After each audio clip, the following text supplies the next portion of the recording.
Hey, what's going on, guys? It is Ranger McDanger, and I am back here again today with you guys. And today we will be just going over just a few Luna tips that I have for you guys. Yeah, so let's just go ahead and hop right into it. First, just start off with a slightly updated build. As you guys all know, they nerfed Shards of Galanor almost into the ground for PvP. So it's really, in my opinion, it's not that viable anymore. But I still like being able to rotate my supers a lot. So I went with Bottom Tree Gunslinger because precision shots, practice makes perfect, that reduces the cooldown significantly. Like, I can still usually get my super 2 to 3 times in a comp game. Just depending on how long the game is. Like round-based games, like Countdown, not usually, because after you team wipe, the round's over, so you can't really push any further. But on average, like survival, clash, control, I can usually get about 3 supers per game. Still using Dust Rock Blues. Really, no reason not to. Um, Unless I get a slide shot, then I'm just gonna be using this one because that range masterwork is just too good to pass up. Like I said last time, slide shot auto loading holster would be my ideal. I did manage to get Luna's Howl last season. Backup mag is my preferred. Uh, what's it called? Backup mag is my preferred mod slot because it gives you that one extra bullet, which actually does make a difference with this gun because the drop mag, you can potentially go through a lot of ammo if you're going through one life and just going on a spree. Still using Ward Cliff. I don't remember if I was using this in the last video or not, but if you have this and you have the catalyst, there's really no other heavy weapon for you to use. I mean, it kills everything, super armor or not. It kills everything. And if there's no supers, then you can probably get 2 to 3 kills per shot. So it's really insane. So I dropped off Shards of Galanor and just put on a heavy weapon slash shotgun armor piece for my arm, and I replaced it with Foe Tracer. And I just have the stock Foe Tracer. Unfortunately, I don't have something that boosts my shotgun or hand cannon ability as far as innate abilities, but this, it's basically a pseudo one-eyed mask for hunters. And the reason I say that is once they do damage to you, or if you do enough damage to them, they're tracked, and I think it's roughly like 10 seconds. Um, but you track them, and it's the exact same tracking as the Vengeance tracking from One Eyed Mask.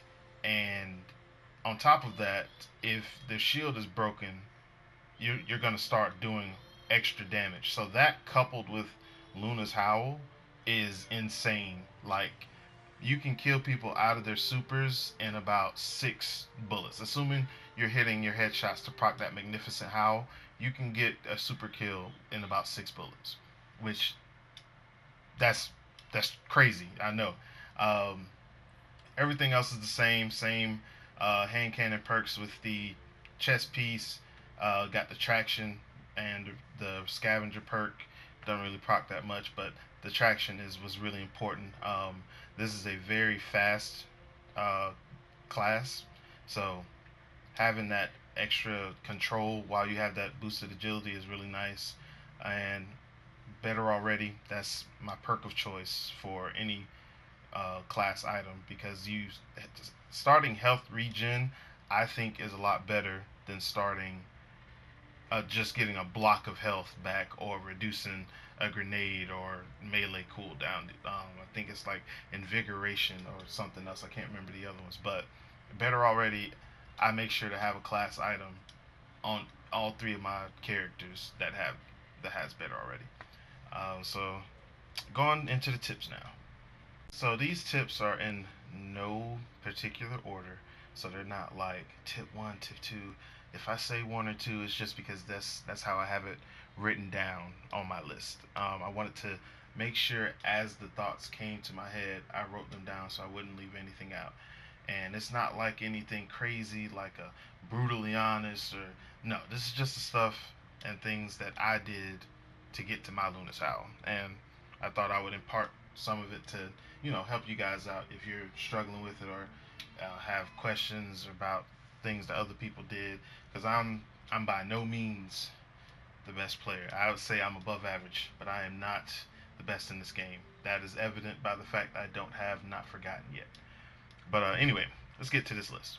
So, first thing that I would say that came to mind, if you get more than 3 losses in a row, especially with the new way that the glory ranking works, like you get a lot more points now. If you get more than 3 losses, it used to be like 2 to 3 in a row, but you get more points now. But anyway, if you get more than 3, I would say cool off, um, try to regain composure because you're gonna start getting upset, and that your brain being upset, from my experience, it messes up your reaction time, your critical thinking, and that is really important once you get to the higher ranks of comp. The next one that I would say it's kind of a toss up really. It's about how you queue up. So if you are confident in your abilities and you think you'll be able to hold your own without being able to communicate with someone else, then I would say you should be good with solo queuing up to Fabled rank, which is where the pinnacle weapons all start at. If you think that you would need that mentality of teamwork and being able to call out to someone, tell them what's happening, where it's happening at, just to have a better element of control, then I would say queue up with 1 to 2 other people. Um, if if you're confident in everyone's ability on your team, then I would say go in with a 4-man squad. The only issue with that is I think everyone has to be on point for you to get a 4-man squad going because one detriment, like if someone does something detrimental, then it kind of hurts the morale of everybody there because it's like, hey, we just told you to do this, or why would you make that decision? Like, as you can tell, it's from personal experience. So just be mindful of who you're queuing up with when you go in and use that to your best judgment to decide if you want to do solo or team queuing. And kind of piggybacking off of that, as far as callouts go, they are extremely important. That's the next point. Make sure if you have the ability to communicate with your teammates, you are calling out. And I mean, like, consistently calling out. Even if you've killed someone, sometimes it gets a little too fast paced, and you can't just look at the kill feed and see such and such kill this person. Call it out. Hey guys, I just killed this person. I just killed a warlock over by point B, or I just downed 2 over by heavy. So the more specific you can get, the better, because that gives everyone a better description of what's happening. So let's say you're playing survival and you just got a double kill over by the heavy ammo. That means that if time is on your side, then you can play defensively, because if you're up in life in survival, then you can just play the clock. You can play defensively. You don't have to rush the team. The enemy team is going to have to try and come to you and try to collapse on you, and you can use that to your advantage depending on where you stand map wise.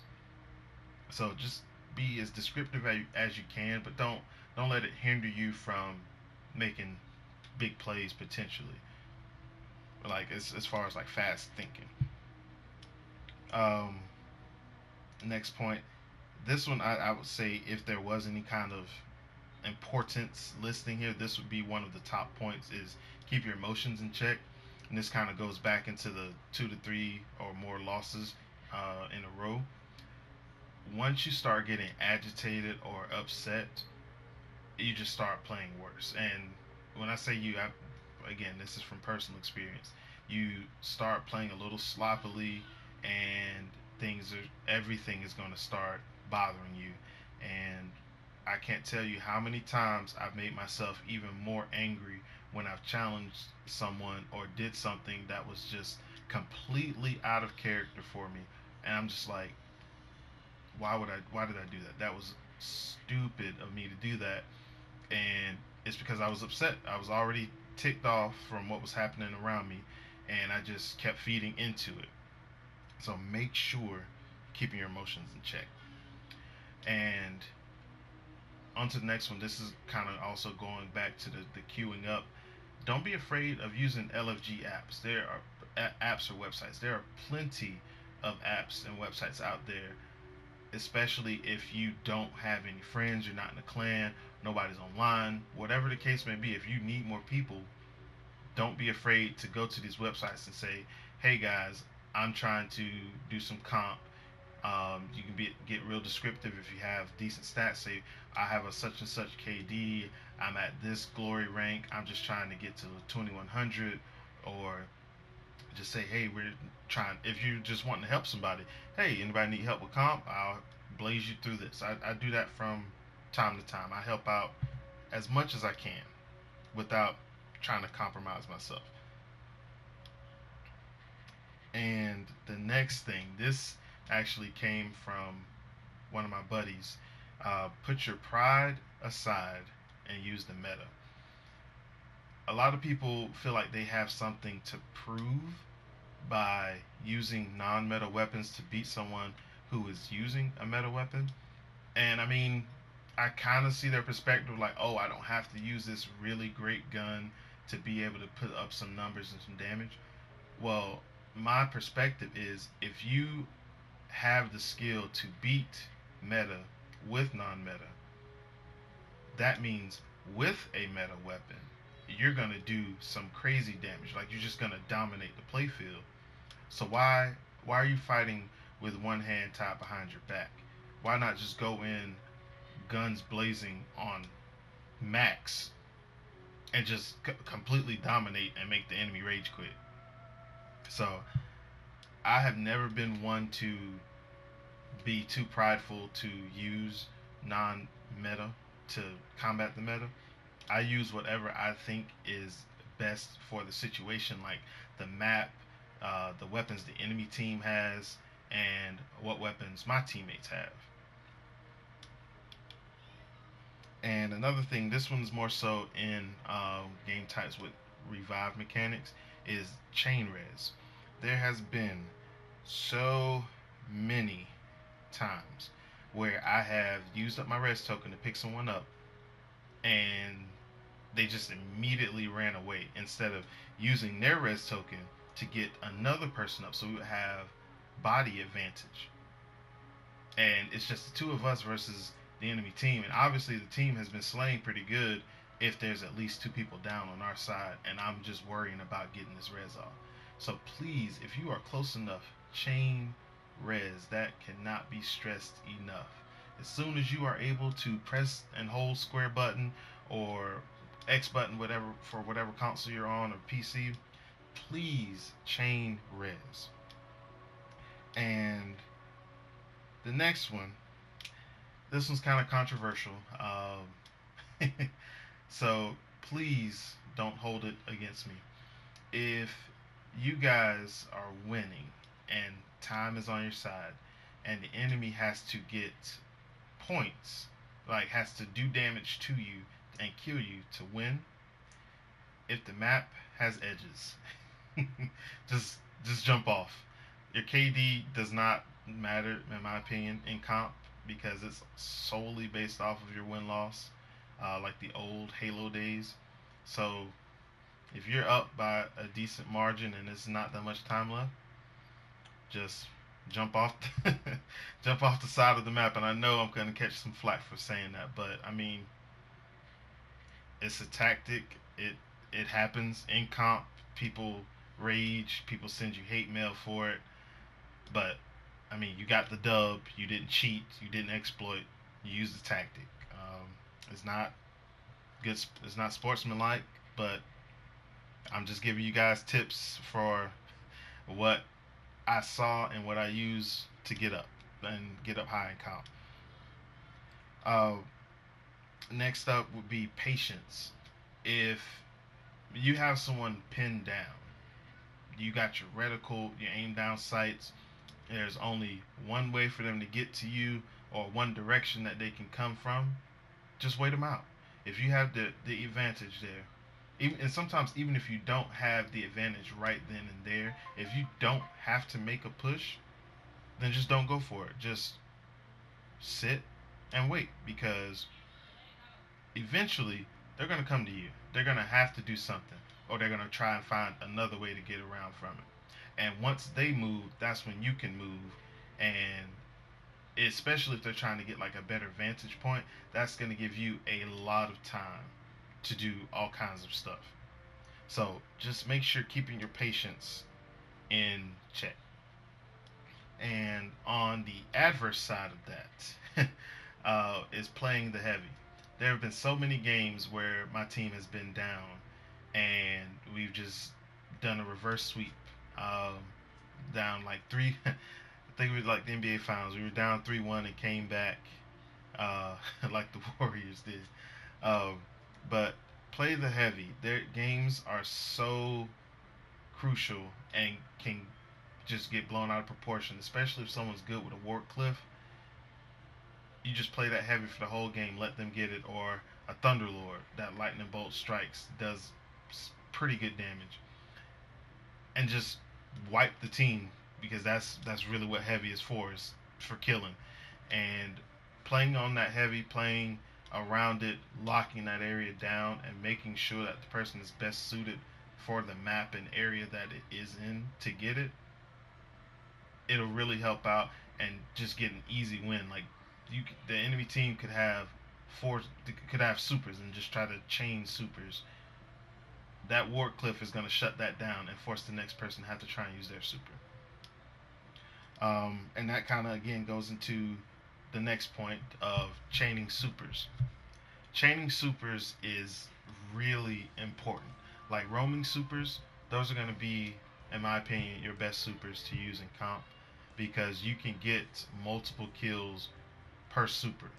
And then once one is done, use the next one to keep it going, especially in limited live rounds.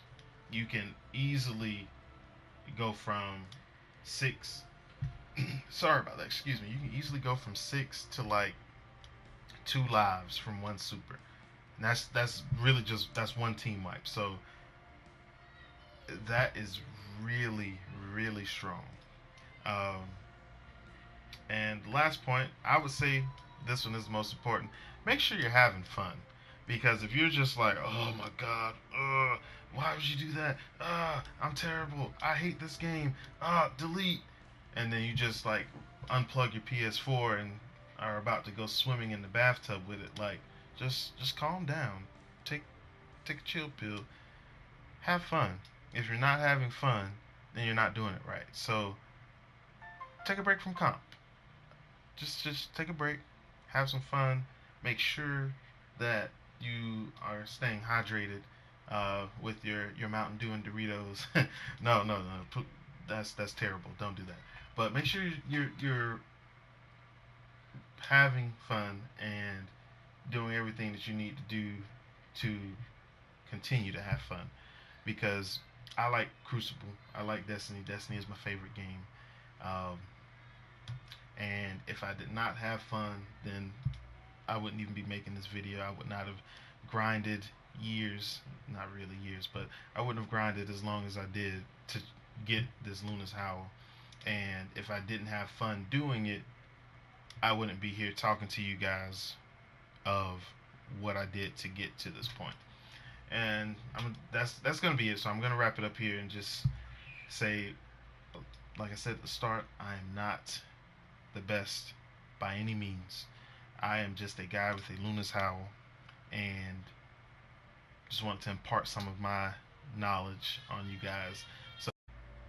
So just make sure, if you guys aren't subbed, hit that sub notification. Um, Press the bell too if you want to get notified as soon as I upload something. I'm gonna try and do some semi-regular uploads here and there. I might actually start doing some live stream now that I got the equipment to do it on the regular now. And if you liked it, give a like. If you didn't, thumb it down. Give me some comments if I missed something that you guys think is like really important. Just throw something down there in the box, and I'll respond to every one of them. And share it on Facebook. If you're friends with me, share it from my page. It's all gravy, man. And that'll be it for this time. So look forward to talking to you guys again. Have a good one.